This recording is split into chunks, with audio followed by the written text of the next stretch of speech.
민수기 12장. 미리암과 아론은 모세가 구스 여인을 아내로 맞아들인 것에 대해 비방하였다. 주께서는 모세를 통해서만 말씀을 하셨느냐? 우리하고도 말씀하지 않으셨느냐? 그들이 이렇게 투덜거리는 소리를 주께서 들으셨다. 모세는 아주 겸손한 사람이었다. 세상에 그만큼 겸손한 사람은 없을 정도였다. 주께서 모세와 아론과 미리암에게 말씀하셨다. 너희 세 사람은 당장 만남의 장막으로 나오너라. 그들이 만남의 장막으로 들어서자 주께서 구름기둥 가운데에 내려오셔서 장막 입구에 서서 아론과 미리암을 부르셨다. 두 사람이 앞으로 나서자 주께서 말씀하셨다.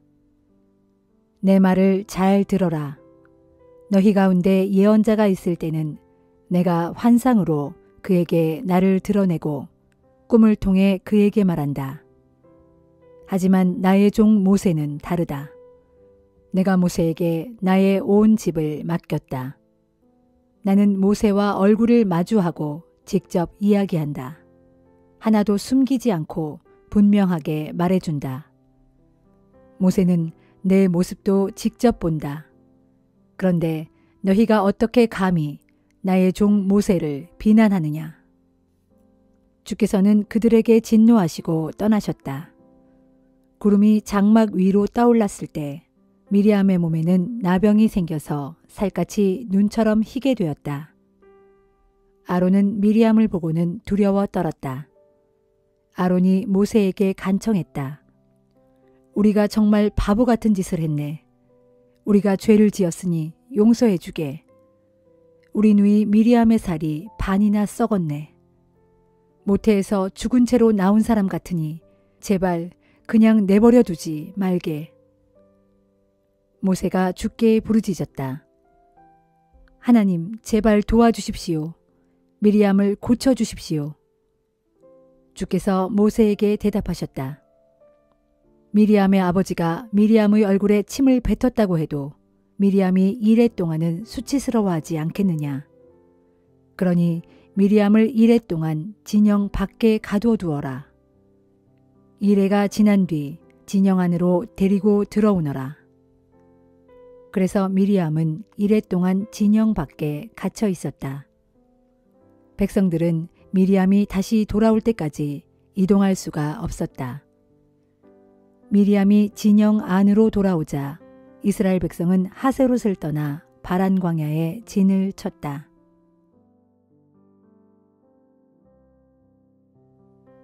민수기 13장. 주께서 모세에게 말씀하셨다. 가나안 땅에 몇 사람을 보내어 그곳이 어떤 곳인지 알아보고 오게 하여라. 가나안 땅은 내가 이스라엘 백성에게 주겠다고 약속한 땅이 아니냐. 각 지파별로 한 사람씩을 뽑아서 보내라. 모세는 주의 말씀대로 바란 광야에서 가나안 땅으로 사람들을 보냈다. 모두가 이스라엘 백성의 지도자들이었다. 다음은 그들의 이름이다. 르우벤 지파에서는 삭굴의 아들 삼무아, 시므온 지파에서는 호리의 아들 사밧, 유다 지파에서는 여분네의 아들 갈렙, 이사갈 지파에서는 요셉의 아들 이갈, 에브라임 지파에서는 눈의 아들 호세아, 베냐민 지파에서는 라부의 아들 발디, 수불론 지파에서는 소디의 아들 갓디엘, 요셉 지파 곧 므낫세 지파에서는 수시의 아들 갓디, 단 지파에서는 그말리의 아들 암미엘, 아셀 지파에서는 미가엘의 아들 수둘, 납달리 지파에서는 엍시의 아들 나비, 갓 지파에서는 마기의 아들 구우엘이다. 이상이 모세가 가나안 땅을 탐색하고 오라고 보낸 사람들이다. 모세는 눈의 아들 호세아의 이름을 여호수아라고 다시 지어주었다. 모세는 가나안 땅을 탐색하고 오라고 그들을 보내면서 이렇게 말했다. 너희는 북쪽으로 올라가 가나안 땅의 남부를 거쳐서 산악지역으로 가거라. 그곳의 지형이 어떠한지 잘 살펴보고 그 땅에 사는 주민들이 강한지 약한지 주민 수가 많은지 적은지 알아보아라. 그 땅이 좋은지 나쁜지, 그들이 살고 있는 곳은 어떻게 생겼는지, 요새화된 성읍인지 성벽이 없는 시골 마을인지 잘 살펴보아라. 땅이 어떠한지, 기름진 땅인지 메마른 땅인지, 나무가 많은지 적은지도 잘 살펴보아라. 돌아올 때는 잊지 말고 그 땅에서 나는 과일을 따와야 한다. 그때는 마침 포도를 처음 수확하기 시작할 무렵이었다. 그들은 가나안 땅으로 올라가 신 광야에서부터 하맛 어귀의 르홉까지 샅샅이 훑어보았다. 그들은 또 가나안 남부 지역 이곳저곳을 살펴본 후 헤브론에 이르렀다. 이집트의 소안보다 7년이나 더 빨리 지어진 헤브론에는 아낙 자손인 아히만 부족, 세세 부족, 달메 부족이 살고 있었다. 그들은 에스골 골짜기로 들어가 그곳에서 포도 한 송이가 달린 가지를 베어 두 사람이 그것을 막대기에 꿰어 어깨에 메었다. 그들은 또 석류와 무화과도 땄다. 이스라엘 사람들이 그곳에서 포도송이를 땄기 때문에 그곳은 포도송이라는 뜻으로 에스골이라 불리게 되었다. 이스라엘 12 정탐꾼들은 40일 동안 가나안 땅을 탐색하고 돌아왔다. 그들은 바란 광야 가데스에 있는 모세와 아론과 이스라엘 백성에게 돌아와 자신들이 본 것을 모인 사람들에게 이야기했다. 또 그들은 따가지고 온 포도송이와 과일을 보여주었다. 그들은 모세에게 이렇게 말했다. 우리가 가나안 땅을 두루 살펴보았는데 정말 그 땅은 젖과 꿀이 흐르는 땅이었습니다. 이것이 그곳에서 따온 과일입니다. 하지만 그 땅에 사는 사람들은 무척 강해 보였습니다. 성읍은 유세화되어 있었고 규모가 매우 컸습니다. 아낙의 자손들도 보았습니다. 남부 지역에는 아말렉 사람이, 산악 지역에는 헷사람과 여부수 사람과 아모리 사람이 살고 있었고 가나안 사람은 바닷가와 요단 강가에 살고 있었습니다. 그러자 갈렙이 모세 앞에 모인 사람들을 진정시키면서 말했다. 우리가 힘을 합하여 쳐들어가서 그 땅을 차지합시다. 우리는 그 땅을 정복할 수 있습니다. 그러자 갈렙과 함께 갔던 사람들이 나서서 말했다. 안 됩니다. 우리는 가나안 땅을 정복하기가 불가능합니다. 그들은 우리보다 강합니다. 그들은 자기들이 보고 온 땅에 대해 이스라엘 사람들 사이에 나쁜 소문을 퍼뜨렸다. 그들은 말했다. 우리가 정탐하고 온 그 땅은 주민들을 집어삼키는 땅이었소. 그곳 사람들은 모두가 거구들이었소. 우리는 그곳에서 거인 족속으로 알려진 네피림의 자손들을 보았소. 그 사람들에 비하면 우리는 메뚜기 같았소. 그 사람들에게도 우리가 메뚜기처럼 보였을 것이오.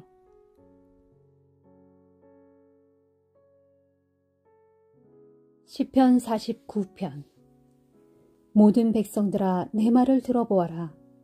이 세상 사람들아 내 말에 귀를 기울여라. 존귀한 자나 비천한 자나 부자나 가난한 자나 모두 다 귀를 기울여라. 내가 입을 열어 지혜를 말할 것이고 내 마음의 묵상이 깨달음을 전할 것이다. 내가 잠언에 귀를 기울이겠고 수금을 타면서 내 수수께끼를 풀어볼 것이다.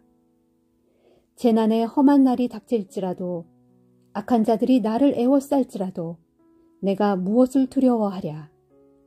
자기 재산을 의지하면서 부유함을 뽐내는 자들을 내가 어찌 두려워하랴. 비록 부자라 해도 그들 가운데 어느 누구도 그 재물로 다른 사람의 생명을 건지지 못하겠고 심지어 자기 목숨값조차도 하나님께 치를 수 없으리라. 사람의 목숨값이라는 게 얼마나 비싼 것인데 어찌 재물로 그 값을 치를 수 있으랴. 무덤으로 내려가는 생명을 어떻게 재물로 건져낼 수 있겠으며 쓰러져가는 생명을 어찌 재물로 살려낼 수 있으랴. 아무리 지혜로운 사람이더라도 어리석고 우둔한 사람과 똑같이 결국엔 죽게 마련이어서 애써 모은 재산은 이 땅에 모두 두고 갈 수밖에 없는 것. 땅을 차지하여 등기에 둠으로써 영원히 자기 것으로 남을 줄 알고 또 자손대대로 그 땅을 물려받게 될 줄 알지만 실상 그들이 영원히 묵을 곳은 오직 무덤뿐인 것을. 사람이 제 아무리 많은 재산을 차지하고 온갖 영화를 누려도 그것이 그리 오래가지 못하고 결국엔 미련한 짐승들과 마찬가지로 헛되이 죽고 말 것이니 이것이 자신만을 의지하고 사는 자들과 또한 그런 자들의 말을 인정하고 따르는 자들이 마침내 맞이하게 될 허무한 운명이리라. 저들은 몰려가는 양떼와도 같이 무덤을 향해 몰려가게 될 운명이니 장차 죽음의 먹이가 되고 말리라. 아침이 오면 정직한 자들이 그들을 지배하리니 그들의 몸은 땅 위에 호화롭고 아름답던 저택을 멀리 떠나 어두컴컴한 무덤 속에서 외로이 썩어가리라. 그러나 오직 하나님께서는 내 영혼을 구원해 주시리니 장차 나를 무덤의 세력에서 건져 올려 자신께로 데려가시리라. 그러므로 너희는 어떤 사람의 재산이 점점 불어나 큰 부자가 되는 것을 보더라도 스스로 초라해하거나 속을 끓이지 말라. 그 사람도 죽으면 아무것도 가져갈 수 없고 그가 가졌던 재물과 그가 누렸던 영화도 그를 따라 내려가지 못할 것이다.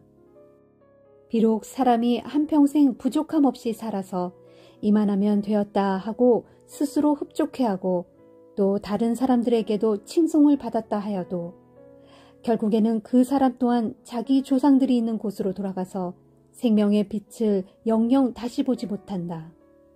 그러므로 사람이 제 아무리 부요와 명예를 누린다 해도 깨달음을 얻지 못한다면 스스로 쓰러지고 마는 미련한 짐승과 다를 바가 무엇이랴.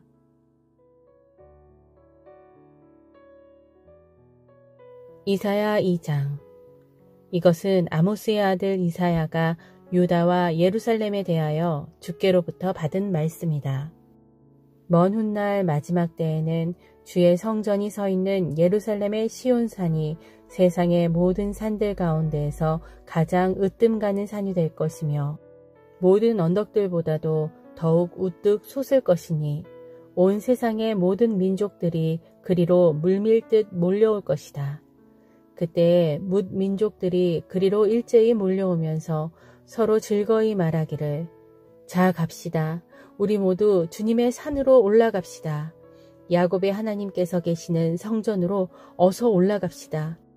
그 성전에서 주님께서는 우리에게 그분의 법도를 가르쳐 주실 것이니 우리가 그분의 길을 따르도록 합시다 할 것이다. 이는 율법이 시온에서 나오고 주의 말씀이 예루살렘에서 선포될 것이기 때문이다. 그때에는 주께서 직접 나서서 민족들 사이에 분쟁을 판결하시고 나라들 사이에 갈등을 중재하실 것이니 사람들마다 자기 칼을 두들겨 쳐서 보습을 만들고 백성들마다 자기 창을 두들겨 쳐서 낫을 만들 것이다. 정녕 그날에는 민족과 민족끼리 나라와 나라끼리 더 이상 칼을 들고 서로 맞서는 일이 없을 것이므로 전쟁을 위해 군사훈련을 하는 일도 다시는 없을 것이다. 오라 야곱 족속아 다 와서 주님의 빛 가운데 함께 걸어가자.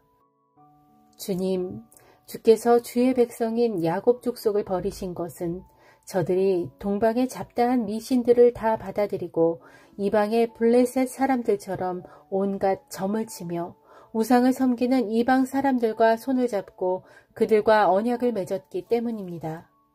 저들의 땅에는 은과 금이 가득하고 보화도 헤아릴 수 없을 만큼 많으며 군마도 넘쳐나고 전차도 무수히 많은데 심지어 우상들까지도 온 땅에 가득 차 있어 저들은 자기들 손으로 빚은 것들을 정성껏 섬기고 자기들 손가락으로 만든 것들 앞에 무릎 꿇고 엎드려 절합니다.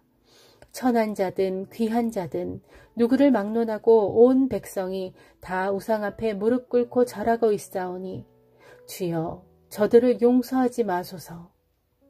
유다 백성들아 너희는 바위 틈 속으로 기어들어가고 땅굴 속으로 몸을 숨겨라. 그렇게 주님의 두려운 얼굴을 피하고 그분의 위엄 있는 영광의 빛을 피하라. 그날에는 거만하게 굴던 자의 눈초리가 맥없이 풀 죽고 인간들의 거드름이 여지없이 꺾이리니 오직 주님만이 홀로 높임을 받을 것이다. 그날은 전능하신 만군의 주께서 두려운 심판을 베푸시는 날, 모든 교만한 자들과 거만한 자들과 오만한 자들이 모조리 비천하게 되고 낮아지는 날이다. 또 그날은 레바논 산의 모든 드높이 치솟은 백향목들과 바산 고원의 모든 아름드리 상수리 나무들, 모든 우뚝 솟은 산들과 모든 솟아오른 언덕들이 다 낮아지고 모든 높은 성탑과 모든 견고한 성벽들, 다시스의 모든 웅장한 선박들과 모든 값비싼 조각품들이 다 낮아져 모두 산산조각 박살이 나는 날이다. 거만하던 인간들은 다 풀이 죽고 거드름 피우던 사람들도 다 꺾이게 될 것이다. 정녕 그날이 오면 오직 주님만이 홀로 높임을 받으실 것이고 이방 우상들은 산산조각 다 박살나서 모조리 사라질 것이다. 그때 곧 주께서 온 땅을 뒤흔들며 일어나시는 그 심판의 날에 사람들은 주님의 두려운 얼굴과 그 위엄 넘치는 찬란한 광채 앞에서 그것을 견디지 못해 바위 틈의 동굴과 땅속 구덩이로 정신없이 피하여 숨을 것이다. 그날의 사람들은 자신들을 위해 만들었던 은 우상들과 금 우상들이 아무짝에도 쓸모없는 것임을 알고는 그것들을 땅속의 두더지에게, 동굴 속의 박쥐들에게 던져버릴 것이다. 정녕 그날에는 심판을 베푸시기 위해 온 땅을 뒤흔들며 일어나시는 주님의 그 두려운 얼굴과 위엄 넘치는 찬란한 광채를 피해 사람들은 저마다 바위 틈 동굴과 절벽 틈으로 자기 몸을 숨기기에 급급할 것이다. 그러므로 너희는 사람을 의지하지 말라. 사람의 호흡이 한낱 그의 코에 달려있을 뿐이니 그에게 남은 호흡이 얼마나 될는지 셈해봤자 그게 무슨 가치가 있으랴. 히브리서 10장. 율법은 장차 있을 좋은 것들의 그림자에 불과할 뿐이고 실체가 아닙니다. 그렇기에 똑같은 제사를 해마다 반복해서 드릴지라도 예배를 드리기 위해 하나님께 나아오는 사람들을 온전하게 만들 수 없습니다. 만일 온전하게 만들 수 있었다면 더 이상 제사를 계속해서 드리지 않아도 되었을 것입니다. 왜냐하면 예배를 드리는 사람들은 단 한 번에 온전히 깨끗해져서 더 이상 죄의식을 가지지 않아도 되었을 것이기 때문입니다. 그러나 사실은 그렇지 않습니다. 땅 위의 성막에서 해마다 드리는 희생제사는 죄를 되풀이해서 상기시켜 줍니다. 그것은 황소나 염소의 피가 결코 죄를 없애줄 수 없기 때문입니다. 그러므로 그리스도께서 이 세상에 오셨을 때 이렇게 말씀하셨습니다. 주님께서는 제사와 예물을 원하지 않으셨고 오직 나를 위해 한 몸을 마련하셨습니다. 이처럼 주님께서는 번제물과 속죄제물을 기뻐하지 않으셨습니다. 그래서 내가 주님께 말했습니다. 보십시오. 성경에 기록되어 있는 대로 내가 주님의 뜻을 이루려고 이 세상에 왔습니다. 이와 같이 그리스도께서는 먼저 주님은 제사와 예물과 번제물과 속죄제물을 원하지도 기뻐하지도 않으셨습니다. 하고 말씀하셨습니다. 사실 이런 것들은 모두 옛 언약인 율법에 따라 드리는 것들입니다. 그런 다음에 그리스도께서는 또 보십시오 하나님, 내가 주님의 뜻을 이루려고 이 세상에 왔습니다. 하고 말씀하셨습니다. 이처럼 그리스도께서는 두 번째 것, 곧 새 언약을 세우시려고 첫 번째 것, 곧 옛 언약을 폐하셨습니다. 결국 하나님의 이런 뜻에 따라 이 세상에 오신 그리스도께서는 우리 죄를 없애시려고 자기 몸을 단번에 바치셨고 그 결과로 오늘날 우리는 거룩하게 되었습니다. 모든 제사장들은 날마다 제단 앞에 서서 자신들의 맡은 직무대로 똑같은 제물을 거듭 바치지만 그러한 제사가 우리의 죄를 없앨 수 없습니다. 그러나 그리스도께서는 우리 죄를 사하시려고 단 한 번 영원토록 효력 있는 제사를 드리시고 하나님의 오른편 보좌에 앉으셨습니다. 그 이후로 그리스도께서는 모든 원수들이 자기 발 아래 굴복할 때까지 기다리고 계십니다. 그리스도께서는 자신이 드린 단 한 번의 희생제사로 거룩하게 된 사람들을 영원토록 온전하게 만들어 주셨습니다. 이 사실에 대해서는 성령께서도 우리에게 명백히 증언하십니다. 곧 성령께서 말씀하시기를 그날 이후에 내가 그들과 맺을 언약은 이것이다. 곧 내가 나의 율법을 그들의 마음에 기록하고 그들의 생각 속에 새겨주겠다 하셨고 그러고 나서 또 덧붙여 말씀하시기를 이제부터는 내가 그들의 죄와 허물을 다시는 기억하지 않겠다 하셨습니다. 이처럼 용서가 다 이루어졌으니 이제는 더 이상 죄 용서를 위해 희생 제물을 드릴 필요가 없게 된 것입니다.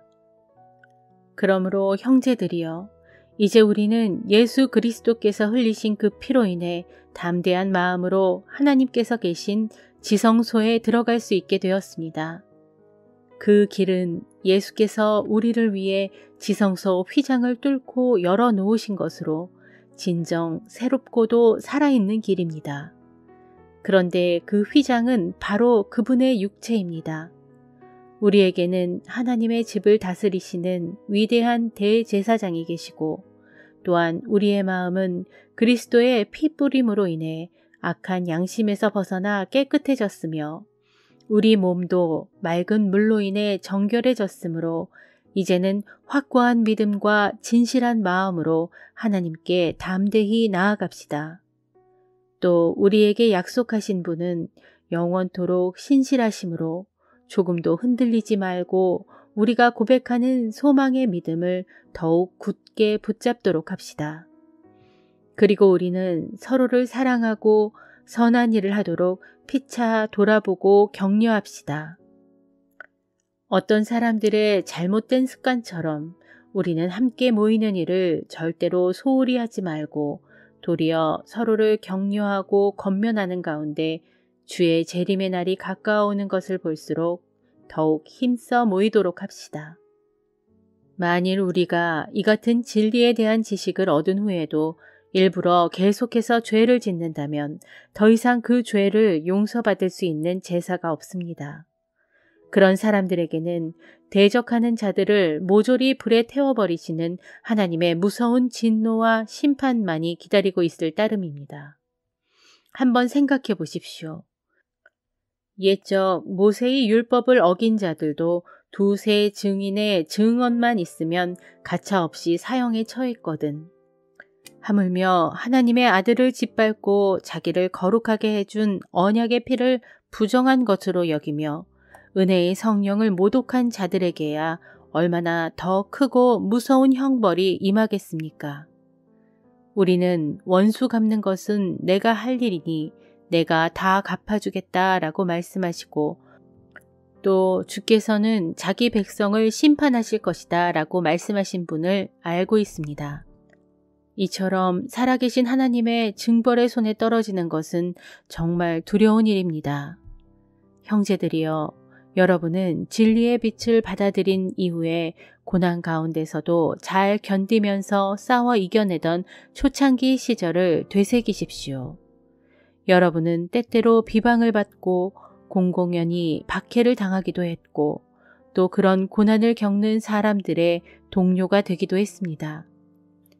또한 여러분은 감옥에 갇힌 자들과 함께 아파하고 여러분의 재산을 빼앗기면서도 기쁨으로 견뎌내기도 했습니다. 여러분이 그렇게 할 수 있었던 것은 여러분에게는 장차 더 좋고 더 영구적인 재산이 기다리고 있다는 것을 알았기 때문입니다. 그러므로 여러분은 끝까지 그런 확신을 잃어버리지 마십시오. 그리하면 반드시 장차 큰 보상이 뒤따를 것입니다. 여러분이 하나님의 뜻을 행하면 하나님께서 약속하신 것들을 받을 것입니다. 그러자면 여러분에게는 반드시 인내가 필요합니다. 그러나 오래 걸리지는 않을 것입니다. 성경에 기록되기를 머지않아 주께서 오실 터인데 그분은 지체하지 않으실 것이다. 그때에 나의 의인은 오직 믿음으로 말미암아 살 것이다. 누구든지 믿음에서 물러선다면 내 마음이 그를 기뻐하지 않을 것이다 하였습니다. 그러나 우리는 믿음에서 물러나 멸망당할 사람들이 아닙니다. 우리는 믿음을 지켜 영생을 얻을 사람들입니다.